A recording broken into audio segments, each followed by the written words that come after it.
Il fait pour diriger les acteurs. Il a une façon diverse de les autres. Oui, et à chaque film, il dirige d'une façon assez différente finalement. Parce que ce qui l'intéresse, c'est de savoir ce dont il a besoin pour ce film. Quel sentiment il a besoin de trouver. Alors, ensuite, il choisit les personnes qui lui paraissent être bien pour ce film. Et puis, il se laisse, il dirige, il se laisse diriger aussi par tout ce qui, par cette histoire. Il est très précis. Il travaille un peu comme d'une façon assez acrobatique, puisqu'on fait une ou deux prises, pas beaucoup plus. Mais on fait des répétitions avant. Il ne nous parle pas de la psychologie de ses personnages, ni de son histoire. Il fait pourtant des histoires très complexes, avec un scénario très subtil.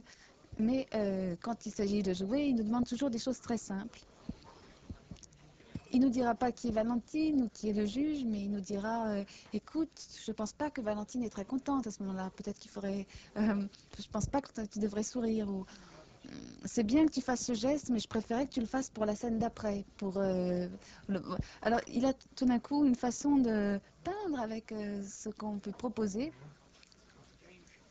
Et puis petit à petit, on se dit, ah, mais alors voilà, si Valentine blague à ce moment-là, ah, si elle est triste à ce moment-là, on commence aussi à ajouter sa façon de voir les choses à celle qu'on avait nous-mêmes.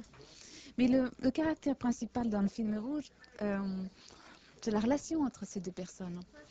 Parce que c'est ni le juge ni Valentine, c'est leur relation. Et c'est ça qui était très intéressant. Ce qui est intéressant, c'est que c'est un film qui s'appelle Fraternité. Mais la fraternité intervient malgré eux. Ils n'essayent pas de s'aider l'un l'autre du tout. Ils se détestent au départ et ils essayent de s'aider eux-mêmes. Quand Valentine dit écoutez, il faut que vous arrêtiez de faire ce que vous faites, c'est dégoûtant, je pourrais avoir que de la pitié pour vous, elle ne le dit pas pour lui, elle le dit pour elle parce qu'elle ne supporte pas ça. Et c'était toujours intéressant pour Christophe de dire je veux pas de compassion, je veux rien, il faut vraiment que tu n'en as rien à faire de cet homme. Enfin, de garder jusqu'au dernier moment la surprise que ces deux personnages se touchent de façon intime et bouleversante. Mais de garder cette surprise pour la fin. J'avais des problèmes de chewing-gum.